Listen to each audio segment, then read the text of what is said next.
আমি আপনাদের ভাই, আপনাদের বন্ধু।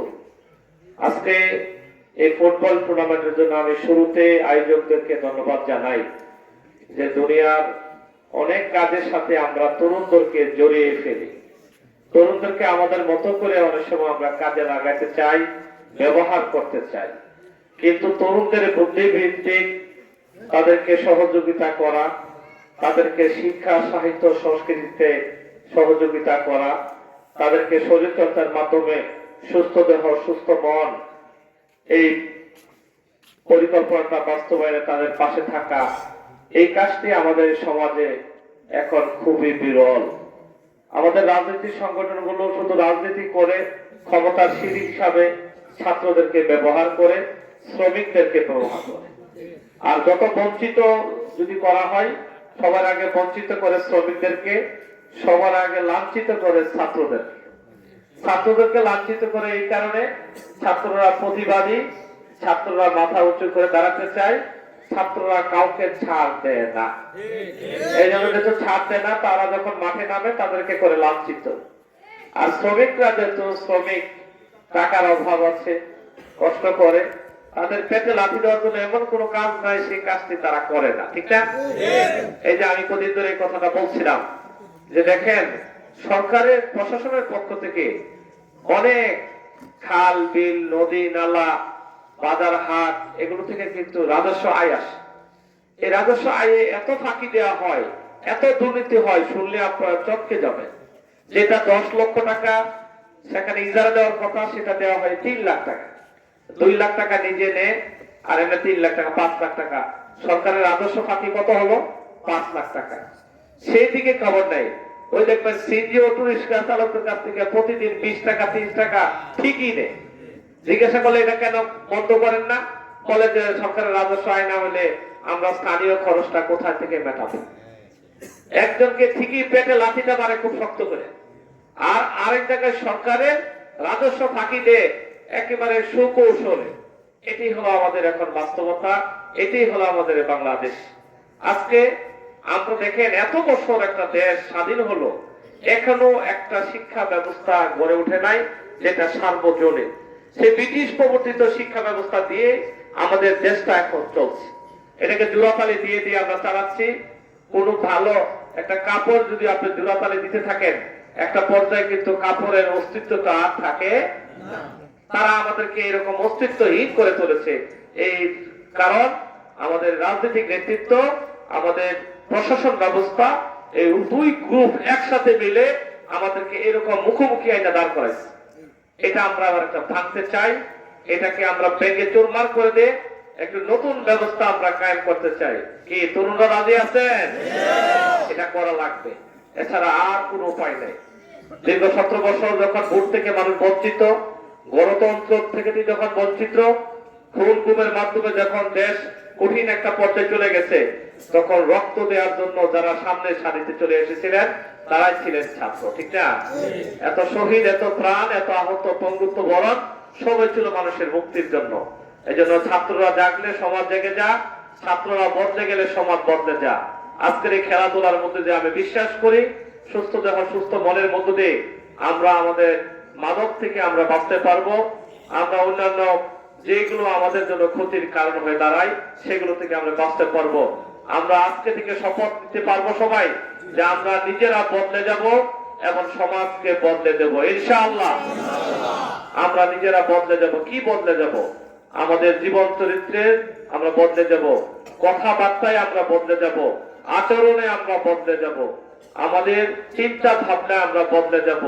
আমাদের ভাবনায় নিয়ে আসবো সব কল্যাণের জিনিস, ভাবনায় নিয়ে আসবো পজিটিভ জিনিস।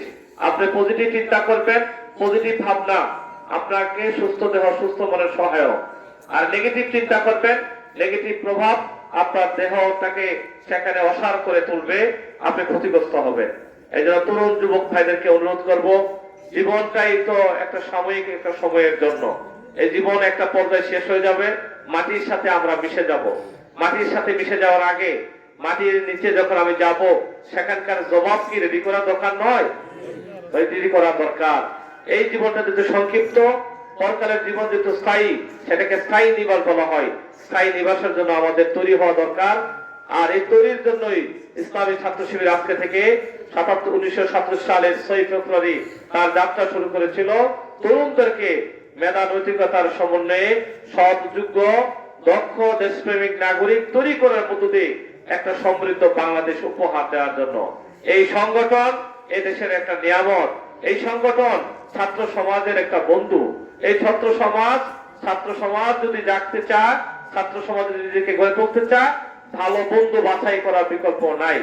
ইসলামী ছাত্র শিবির এই একমাত্র সংগঠন যেখানে 100% ধূমপান মুক্ত।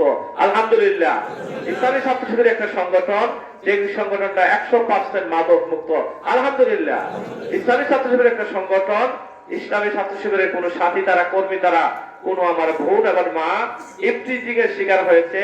চ্যালেঞ্জ দিয়ে বলতে পারি একটা ঘটনা বাংলাদেশে ঘটে নাই, সামনেও ঘটবে না ইনশাআল্লাহ। ইসলামী ছাত্র শিবির একটা সংগঠন যেই সংগঠনটা আপনাকে একদিকে মেধাবী বানাবে, ওই দিকে নৈতিকতা সম্পন্ন মানুষ বানাবে। আপনি মেধা এবং নৈতিকতা দুইটার সমন্বয়ে আপনি আলোকিত মানুষ হবেন। আমরা কি চাই না আমরা আলোকিত মানুষ হোক? আমাদের পিতামাতা আমাদেরকে ভালোবাসুক, পিতামাতা আমাদেরকে নিয়ে মানুষের সামনে বলুক আমি আমার মানুষের মতন মানুষ একটা বানিয়েছি, আমার একটা সন্তান দিয়ে গেছি। আমরা এমন যাতে হই যে আমার বাবা মারা গেলে আমি যাতে জানাজার ইমামতিটা করতে পারি, এমন হওয়া দরকার আছে কিনা? এখন যারা স্কুলে কলেজে পড়েন তারা কি বাবার মার ইমামতি করার সুযোগ পাবেন না? পেতে হবে, শিখতে হবে, জানতে হবে। আপনি বিশ্ববিদ্যালয়ে পড়লে হবে না, আপনাকে বাবা মার ইমামতি করার যোগ্যতা অর্জন করতে হবে। শুরুতে যেটা বলেছিলাম, ব্রিটিশ প্রবর্তিত শিক্ষা ব্যবস্থা দিয়ে আমরা চলছি। আর ব্রিটিশ প্রবর্তিত শিক্ষা ব্যবস্থা একজনকে মিনিস্টার বানাইতে আর একজনকে মসজিদের ইমাম বানাইতে, মাঝখানে দেশের অবস্থা 12টা। আমি যদি মিনিস্টারের সাথে সাথে ইমামতির যোগ্যতা অর্জন করি কোনো সমস্যা আছে? আবার ইমামতির যোগ্যতা অর্জনের সাথে সাথে আমাকে যদি উপজেলা নির্বাহী অফিসার বানাইতে, আমিও সেটা যোগ্যতার সাথে দক্ষতার সাথে চালাতে পারবো।